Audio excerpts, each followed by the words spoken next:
My dear students, আজকে আমি তোমাদেরকে কেস দেখাবো। কেস বলতে নাউনের কেস। এখানে দেখো বোর্ডে লেখা আছে নাউন, তারপর কেস, CASE, কেস। কেস মানে অ্যাকচুয়ালি কারক, নাউনের কেস হয়। এবার নাউনের কেস বলতে কি, অর্থাৎ ক্রিয়ার সাথে নাউনের বা প্রোনাউনের যে সম্পর্ক, বা আর যদি বিস্তারিত বলি যে সেন্টেন্সের মধ্যে আমরা নাউন বা প্রোনাউন ব্যবহার করি, এই নাউন বা প্রোনাউনের সাথে বাক্যের মধ্যে অন্যান্য শব্দের কি সম্পর্ক, সেই সম্পর্কের যাচাইকরণকে বলা হয় কেস, আর বাংলায় তাকে বলা হয় কারক। বাংলাতে 6 প্রকার কারক থাকলেও ইংরেজিতে 6 প্রকার কারকের ব্যবহার নেই। প্রধানত 4 প্রকার কারকের সম্বন্ধ আছে, তার মধ্যে 2টি কারক স্পষ্ট। সেটা নিয়ে আজকে আলোচনা, যে কেস বলতে কি বুঝি এবং কেস কখন কিভাবে ব্যবহার করা হয়। এটা খুবই সহজ জিনিস। দেখো আমি বোর্ডে লিখেছি, 4টে কেস পরপর লিখেছি। নাউনের 4টে কেস হয়। 1 নম্বর হচ্ছে নমিনেটিভ কেস বা কর্তৃকারক। আগে বলি তাহলে এটা ব্যাপারটা কি, নমিনেটিভ কেসটা কি। নমিনেটিভ, তার এক্সাম্পলটা দেখো, এক্সাম্পল দেখলে আরো বেশি পরিষ্কার হবে। এখানে লিখেছে দেখো, বিপুল গেভ আ বুক। এই যে বিপুল মানে একজনের নাম, আর নাউন মানে তোমরা জানো যে কোনো বস্তুর নাম, জায়গার নাম, ঘটনার নাম, বিষয়ের নাম, এটাকে নাউন বলে। তাহলে বিপুল একজন ব্যক্তির নাম। তো বিপুল গেভ আ বুক, বিপুল একটি বই দিল। বিপুল এখানে নমিনেটিভ কেস।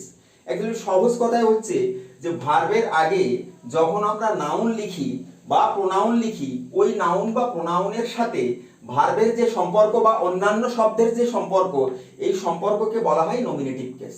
কাজে বিপুল হচ্ছে এখানে নমিনেটিভ, যাকে সহজে আমরা অনেক সময় বলে থাকি সাবজেক্ট, ভার্বের সাবজেক্ট। এই গেভ ভার্বের সাবজেক্টকে বিপুল, অর্থাৎ বিপুলকে সাবজেক্ট, যাকেই সাবজেক্ট বলছি সেটাই হচ্ছে নমিনেটিভ কেস।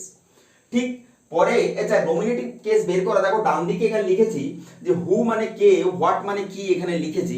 অনেক সময় সেন্টেন্স অনেক লেন্দি হয়ে গেলে আমরা এই নমিনেটিভ বা সাবজেক্টকে খুঁজে বার করতে অসুবিধা হয়। তা তুমি যদি ভার্বকে হু মানে কে বা হোয়াট মানে কি, অর্থাৎ কে বা কি দ্বারা যদি ভার্বকে প্রশ্ন করো, তাহলে নমিনেটিভ বেরিয়ে যায়। যেমন ধরো এখানে যদি বলি যে কে বইটা দিল, তা বিপুল বইটা দিল। এই যে হু মানে কে, কে বইটা দিল, বিপুল, তাহলে বিপুল এখানে বেরিয়ে গেল। তাহলে এই সেন্টেন্সের নমিনেটিভ কে হচ্ছে বিপুল, নমিনেটিভ কেস হচ্ছে বিপুল। এবার যদি হোয়াট মানে কি, সাপোজ এখানে বিপুল নয়, একটা কোনো বস্তু বা ঘটনা বিষয়ের নাম আছে। আর ধরে নাও দ্য মুন ইজ বিউটিফুল, ধর এখানে লেখা আছে the moon. The moon is মানুষ নয়, ওর একটা বস্তু বা ঘটনা কিছু দিলাম। বা দ্য স্টোরি ইজ বিউটিফুল, তাহলে বললাম কি বিউটিফুল, দ্য স্টোরি। তাহলে হোয়াট মানে কি, তার উত্তর চলে এলো। তার মানে তাহলে এখানে দ্য মুন অথবা যে দ্য স্টোরি কথাটা বললাম, সেই স্টোরিটাই হচ্ছে ওই সেন্টেন্সের নমিনেটিভ। নমিনেটিভ যেমন হয়, একে বলা হয় কর্তৃকারক, অর্থাৎ ক্রিয়ার সাথে কর্তা, ক্রিয়ার কাজ যে করে তাকে আমরা কর্তৃকারক বলি। মানে যে সাবজেক্ট বা যে কর্তা ক্রিয়ার কাজ করে তাকে কর্তৃকারক বলি। তার মানে নমিনেটিভ কেস মানে হচ্ছে কর্তৃকারক। এবার পরে আসছে দেখো অবজেক্টিভ কেস বা কর্মকারক, অর্থাৎ নাম শুনে বুঝতে পারছো যে অবজেক্টটাকে বলা হয় কর্মকারক। এবার অবজেক্ট দেখো, বিপুল গেভ আ বুক, সেই সেন্টেন্সটি আমি আবার লিখেছি। এই যে আ বুকটাই হচ্ছে এখানে অবজেক্টিভ কেস, অর্থাৎ এই গেভ ভার্ব, তারপরে একটা নাউন লিখেছি, এই নাউনটাই হচ্ছে এই ভার্বের বা এই সেন্টেন্সের অবজেক্টিভ কেস বা কর্মকারক। অর্থাৎ ক্রিয়ার কাজ যাকে নিয়ে সংগঠিত হয় বা যেটাকে আধার করে যাকে নিয়ে ক্রিয়ার কাজ চলতে থাকে, তাকে বলা হয় অবজেক্ট, সেটাই হচ্ছে কর্মকারক, সেটাই হচ্ছে অবজেক্টিভ কেস। অর্থাৎ এই চ্যাপ্টারের মূল আলোচ্য বিষয় হচ্ছে সেন্টেন্সের মধ্যে যে নাউন বসে, সেই নাউনগুলোর পরিচিতি লাভ করা, সেই নাউনগুলোকে কি বলা হয়। কারণ এই নাউনগুলোর চিনতে না পারলে বিভিন্ন সময় গ্রামারের বা ইংলিশের অন্যান্য সাবজেক্টগুলো বোঝা, অন্যান্য বিষয়গুলো বোঝা যায় না। 3 নম্বর, যদি আজকের প্রধান আলোচ্য বিষয় এই 3 নম্বরটা, পসেসিভ কেস, মানে যাকে বলা হয় সম্বন্ধ পদ। দেখো এখানে কিন্তু আমি আর কারক লিখিনি, কারণ সরাসরি পসেসিভ কেসে কারকের সাথে ডাইরেক্টলি কোনো সম্পর্ক নেই। পসেসিভ কেসকে আগে এক্সাম্পল দেখি। দেখো লিখেছি আই লাইক টেগরস পোয়েমস, আমি টেগরের কবিতা পছন্দ করি। তো টেগর এখানে একটা নাউন, যেমন আগে বিপুল একটা নাউন ছিল বা বুক একটা নাউন ছিল, টেগর মানে রবীন্দ্রনাথ টেগরের কথা বলছি আমি, যে টেগর এখানে একটা নাউন। তো টেগরের সাথে দেখো একটা অ্যাপোস্ট্রফি এস দিয়েছে, এটাকে এই উপরে ছোট করে কমা দিয়ে আমরা অ্যাপোস্ট্রফি দিই, এটাকে বলা হয় পসেসিভ কেস। অর্থাৎ কোন নাউনের সাথে যখন অ্যাপোস্ট্রফ যে কমাটা পড়ে, অ্যাপোস্ট্রফি যে কমাটা পড়ে, এটাকে আমরা পসেসিভ কেস বলি। এবার এইটার বিস্তারিত আলোচনায় আজকের আলোচ্য বিষয়, সেটা আমি এই 4টে বলার পরে বোঝাচ্ছি, যে এই জন্য এটাকে আন্ডারলাইন করে রেখেছি। যে আমরা কোথায় কোথায় অ্যাপোস্ট্রফি দিই বা কোথায় দিতে হয় না বা কিভাবে দিতে হয়, কেন দিই, সেই বিষয়ে আজকে আলোচনা করব। 4 নম্বর হচ্ছে নাউনের আরেকটি কেস হচ্ছে ভোকেটিভ কেস। ভোকেটিভ কেস মানে সম্বোধন পদ। সিম্পল ব্যাপার, এখানে एग्जांपल লিখেছি দেখো, রঞ্জন কাম হিয়ার। দেখো রঞ্জন এখানে এসো। তারপর হয়তো কাউকে বললাম যে মনে করো sit down Bipul, sit down Bipul. Sir how are you, madam how are you, madam may I come in. এই যে স্যার, ম্যাডাম, রঞ্জন, বাবলু, রহিম, কারো নাম ধরে যে আমি ডাকছি, সেই ডাকাটাকে এটাকে আমরা সম্বোধন বলি। বা কাকু ভালো আছো, এই যে কাকু কথাটা বললাম, এটা সম্বোধন পদ। তাই এইটার ইংরেজিটা হচ্ছে ভোকেটিভ কেস বা সম্বোধন পদ। যেমন দেখো রঞ্জন লিখে এখানে একটা কমা দিয়েছি, লিখে কাম হিয়ার। এখানে রঞ্জন কিন্তু কামের সাবজেক্ট নয়, কিন্তু রঞ্জন বলে তার নামটা ডেকেছি, সম্বোধন করেছি, অর্থাৎ এটাকে বলা হয় অ্যাড্রেসিং করা। তাকে একে বলা হয় অ্যাড্রেস করা, মানে কাউকে সম্বোধন করা। এইটাকে বলা হয় ভোকেটিভ কেস। আচ্ছা, এই কর্মকারকে অর্থাৎ অবজেক্টিভ কেসে কর্ম বার করার উপায়টা কি? বিশেষ করে যখন আমরা ভয়েস চেঞ্জ করি বা কর্মটা নিয়ে অবজেক্টের উপরে কাজ করি, তখন কিন্তু কর্মটা চিনতে হয়, কারণ ভার্বের পরে যেহেতু কর্ম বসে বা অবজেক্ট বসে। দেখো গে বা বুক কি করে বার করে, এখানে হোয়াট দিয়ে যদি তুমি ভাবকে প্রশ্ন করো কি দিল, এ বুক দিল। এখানে যদি সাপোজ বিপুল গেভ হিম এখানে লেখা থাকতো, বা গেভ দেম এখানে লেখা থাকতো, তাহলে কাকে হতো? তাহলে নিশ্চয়ই যে বিপুল কাকে দিল, তাহলে হিমকে দিল বা দেমকে দিল। অর্থাৎ হোয়াট বা হুম দিয়ে কোয়েশ্চেন করলে কিন্তু অবজেক্ট বা অবজেক্টিভ কেস বার হয়। যাই হোক, এইটা হচ্ছে আজকের নাউনের যে কেস এই 4 প্রকার হয়। কারণ বাক্যের মধ্যে আমরা যেহেতু ইংরেজি শিখছি, আমাদের জানতে হবে কোনটাকে কি বলে, কোনটা নমিনেটিভ, সাবজেক্টকে নমিনেটিভ বলে, অবজেক্টকে, ভার্বের পরে অবজেক্ট থাকে তাকে অবজেক্টিভ কেস বলে, আর যখন নাউনের সাথে অ্যাপোস্ট্রফ এস দেওয়া থাকে তখন তাকে আমরা পসেসিভ কেস বলি, কারণ এটা নাউনের সঙ্গেই হয় কেবলমাত্র, তাকে আমরা পসেসিভ কেস বলি। আর হচ্ছে ভোকেটিভ কেস মানে হচ্ছে যখন কাউকে আমরা সম্বোধন করে ডাকি, এটা হচ্ছে ভোকেটিভ কেস বা সম্বোধন পদ। এবার আজকের যে মূল আলোচ্য বিষয় সেটা হচ্ছে পসেসিভ কেস নিয়ে, যে কোথায় আমরা অ্যাপোস্ট্রফি এস দেব কি দেব না বা কিভাবে দেব, সেই বিষয়ে অনেকে তোমাদের মধ্যে পরিষ্কার ধারণা নেই, সেটা আজকে আমি ক্লিয়ার করব। দেখো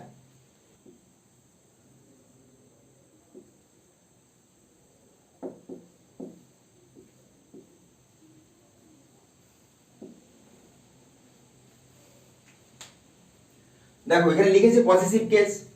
এই পসেসিভ কেসটা আজকে দেখাবো। পসেসিভ কেসের যে एग्जांपलটা ওখানে দেওয়া ছিল, পসেসিভ কেস অর্থাৎ অ্যাপোস্ট্রফ এস। ধরো অন্য একটা উদাহরণ দিচ্ছি, ধরো লিখলাম হি গট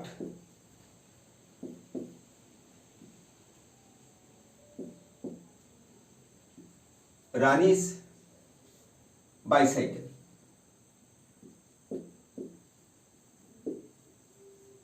মানে সে মনে করো রানীর বাইসাইকেলটা সে পেলো। দেখো এখানে রানী শব্দটার সাথে এখানে অ্যাপোস্ট্রফ এস দিয়েছি। এর বাংলা মানেটা অ্যাকচুয়ালি কি? এর বাংলা রানীর র। যখন আমরা কোনো শব্দের সাথে র বা ষষ্ঠী বিভক্তি যোগ করি তখন আমরা অ্যাপোস্ট্রফ এস দিই। অর্থাৎ দুটো নাউনের পরপর সম্পর্ক, এটা একটা নাউন, এটা একটা নাউন এবং এটাও আরেকটা নাউন। এটা হচ্ছে রানীর বাইসাইকেল, অর্থাৎ এটা একটা সম্বন্ধ পদ, এটা রানীর অধিকার বোঝায়, তখন আমরা এখানে অ্যাপোস্ট্রফ এস এখানটায় দিয়ে থাকি। এবার এইটাকে বোঝার সুবিধার্থে আমি 1 নম্বর নিয়ম লিখছি। ধরো এটা হচ্ছে সিঙ্গুলার নিয়ম। সিঙ্গুলার অর্থাৎ যদি যে নাউনটা আমি লিখবো, নাউনটা যদি সিঙ্গুলার নাম্বার হয়, অর্থাৎ এক বচন, কোনো একটা ব্যক্তির নাম বোঝাচ্ছে, তাহলে আমরা কিন্তু তার সাথে অ্যাপোস্ট্রফ এস দিই, এবং সেটা কিন্তু ব্যক্তি হতে হবে, লিভিং থিং হতে হবে কিন্তু, না হলে কিন্তু অ্যাপোস্ট্রফ এস পাবে না। এবার যারা নন লিভিং থিং তাদের জন্য কি হবে, এই এর অর্থ বোঝানোর জন্য যে এই যে রানীর বাইসাইকেল, এমন তো হতে পারে যে ফ্যানের ব্লেড, তাহলে ফ্যানের ব্লেড কি করে বোঝাবো, বা টেবিলের পা কি করে বোঝাবো আমি, সেটার সিস্টেমটা কিন্তু আলাদা, তার প্রসেসটা আলাদা। কিন্তু যখন আমরা নাম বোঝাবো, কোনো নাউন মানে প্রাণীবাচক এবং অধিকাংশ ক্ষেত্রে মানুষই হয়, এবং সেই সংখ্যাটা যদি সিঙ্গুলার নাম্বার হয়, তাহলে এই র বা এর সম্পর্ক বোঝানোর জন্য আমরা তার সাথে অ্যাপোস্ট্রফি এস ব্যবহার করি। এই কমাটাকে বলা হয় অ্যাপোস্ট্রফি, এটা বলা হয় এস। এটা হচ্ছে সিঙ্গুলার নাউনের নিয়ম। এটা কি শুরুতে লেখা যায় না, সবসময় কি পরে লিখতে হবে? না, শুরুতেও লেখা যায়। ধরো এখানটায় বললাম যে মনে করো রহিমস ফাদার, এই দেখো অ্যাপোস্ট্রফ দিয়ে, sorry Rahim's father father is going, Rahim's father is going, রহিমের বাবা যাচ্ছে, দেখো রহিমের বাবা, রহিম একটা ব্যক্তি, তার সাথে এখানে অ্যাপোস্ট্রফ এস দিয়েছি। এবার যদি সিঙ্গুলার না হয়ে যদি প্লুরাল হয়, ধরো যে এখানে 2 নম্বর লিখলাম, যদি প্লুরাল হয় তাহলে কি হবে? নাউন যদি প্লুরাল নাম্বার হয়, নাউন যদি প্লুরাল নাম্বার হয়, ধরো বললাম যে দিস ইজ আ, ধরো বয়েজ স্কুল, যদি এরকম লিখি কি হবে? না, এটা একটু ভুল হবে। যদি এরকম হয় যে দেখো বয়েজ মানে একটা বয়ের স্কুল তো নয়, বয়েজ স্কুল মানে ছেলেদের স্কুল, অর্থাৎ এইটাকে তখন আমাকে প্লুরাল নাম্বার করে লিখতে হবে, তখন কিন্তু অ্যাপোস্ট্রফ এসটা এখানে হবে না, এর বাইরে গিয়ে অ্যাপোস্ট্রফ এসটা দিতে হবে। অর্থাৎ যদি নাউনটা প্লুরাল নাম্বার হয়, যদি নাউনটা প্লুরাল নাম্বার হয় তাহলে কিন্তু অ্যাপোস্ট্রফের পরে আর কিন্তু ফাদার এস পড়বে না। এই বয়েজ মানে অলরেডি এখানে একটা এস যুক্ত আছে, যখন প্লুরাল নাম্বার বোঝানোর জন্য আমরা নাউনের সাথে এস আগে থেকেই যোগ করে রেখেছি, তাকে আবার যদি আমি পসেসিভ কেস করি তখন কিন্তু আর ফাদার আর এস দেব না, যে তখন এই বয়েজটা এভাবে কিন্তু অ্যাপোস্ট্রফ এস ব্যবহার করা হয়। এটা হচ্ছে প্লুরাল নাম্বারের নিয়ম। এবার সেটাকে তুমি আগে লেখো, সাবজেক্টের জায়গায় লিখবে না, অবজেক্টের জায়গায় লিখবে না, সেন্টেন্সের কোথায় লিখবে তাতে কিছু যায় আসে না। এখানে তোকে একই সম্পর্ক, যে ছেলেদের স্কুল, গার্লস স্কুল একই রকম হবে। আচ্ছা, এর একটা ব্যতিক্রম নিয়ম কি? ব্যতিক্রম নিয়মটা হচ্ছে এই, ধরো অনেক প্লুরাল নাম্বার আছে যেগুলোর সাথে আমরা এস বা ইয়ে যোগ করে প্লুরাল নাম্বার করি না। যেমন ধরো ম্যান থেকে মেন, ধরো বললাম এই যে ম্যান থেকে মেন, মেন মানে অনেক অনেক পুরুষ, তাহলে এটা কি হবে? এর সাথে কিন্তু অ্যাপোস্ট্রফ এস হবে। যেমন বললাম মেন্স হোস্টেল, ধরো বললাম মেন্স হোস্টেল, বললাম মেন্স হোস্টেল পুরুষের হোস্টেল। বা মনে করো ধরো বললাম যে চিলড্রেন্স বুকস, এই যে চিলড্রেন মানে অনেক বাচ্চা, চাইল্ড থেকে চিলড্রেন, তাহলে এটা এর সাথে তো এস নেই, তাহলে এখানে কিন্তু অ্যাপোস্ট্রফ এস দেওয়া যাবে। ধরো children's books, these children books are very beautiful, well published ইত্যাদি, বা ওয়েল রিটেন ইত্যাদি, অনেক রকম সেন্টেন্স হতে পারে। তাহলে এখানে কিন্তু আমরা কিন্তু অ্যাপোস্ট্রফ, এখানটায় অ্যাপোস্ট্রফ এস দিতে পারবো, কিন্তু যদি লাস্টে এস থাকে তবে কিন্তু অ্যাপোস্ট্রফ এস দিতে পারবো না।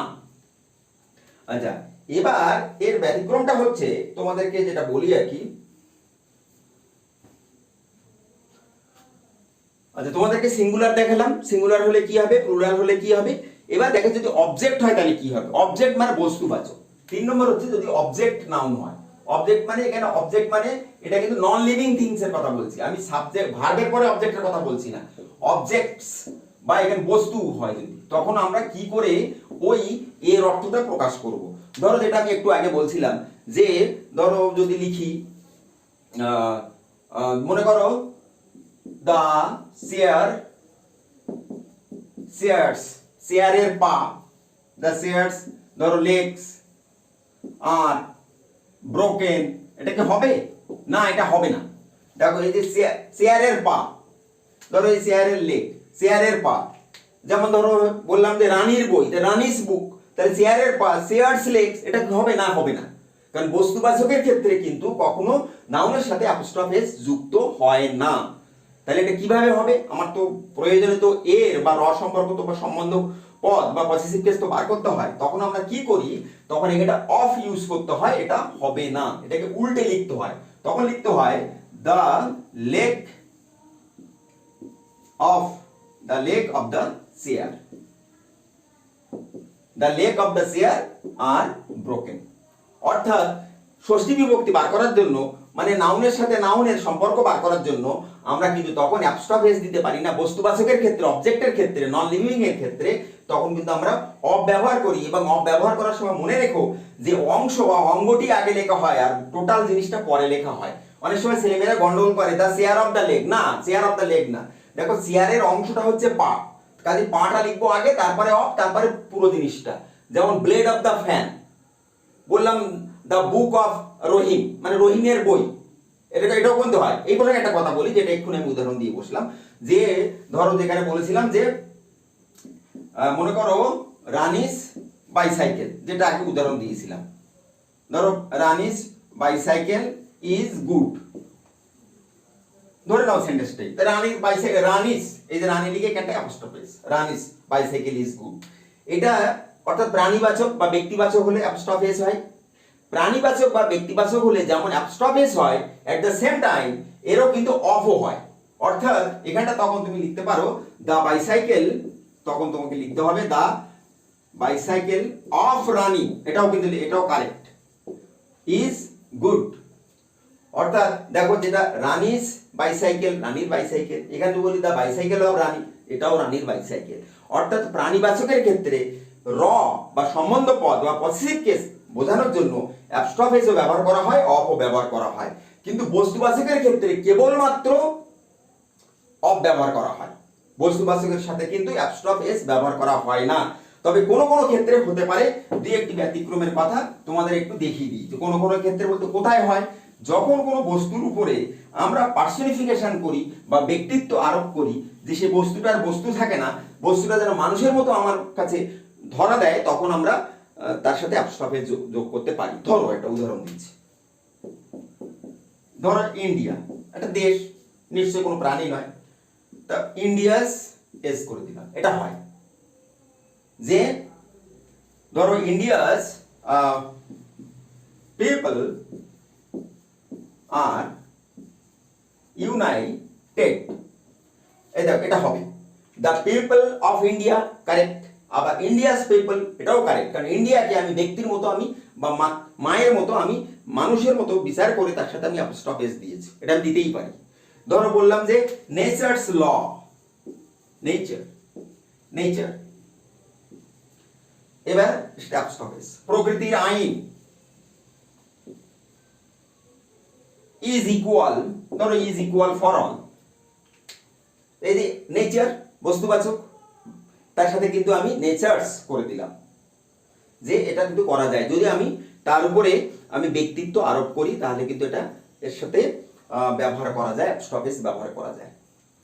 আরেকটা নিয়ম তোমাদের বলি, সিঙ্গুলার নাম্বার হলেও বেশ কয়েকটি শব্দ আছে যে শব্দগুলোর সাথে আমরা অ্যাপস্ট্রফ এস ব্যবহার করি না। কারণ আমি শুরুতে তোমাদের 1 নম্বরে বলেছি যে যদি মানুষবাচক শব্দ যদি সিঙ্গুলার হয় তাহলে তার সাথে আমরা অ্যাপস্ট্রফ যোগ করি, যেমন রানিস বলেছি, রহিমস বলেছি, রহিমস বুক, বা রানিস বাইসাইকেল বলেছি।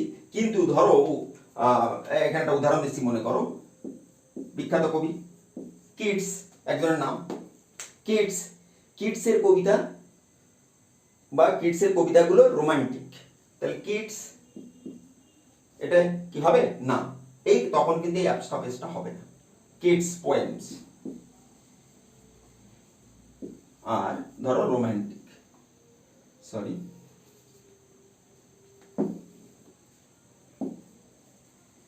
রোমান্টিক, ধরো এই যে দেখো কিডসের সাথে এখানে কিন্তু পরে অ্যাপস্ট্রফ এস দিইনি। অর্থাৎ কিছু কিছু বেশ কয়েকটি শব্দ আছে যে শব্দগুলোর সাথে একটা স সাউন্ড থাকে, স, এই যে এস, স সাউন্ড থাকে, তার সাথে আমরা ফার্দার আর অ্যাপস্ট্রফ মানে ফার্দার অ্যাপস্ট্রফ দিয়ে আর নতুন করে এস দিই না, শুধু অ্যাপস্ট্রফ দিয়ে ছেড়ে দিই। যদিও এটা কিডস মানে একদম কবির নাম, কিডস, জন কিডস, তার সাথে কিন্তু আমরা যেহেতু এখানে স সাউন্ড রয়েছে আর আমরা ফার্দার এখানে অ্যাপস্ট্রফ এস মানে অ্যাপস্ট্রফ দেবো কিন্তু এস দেবো না।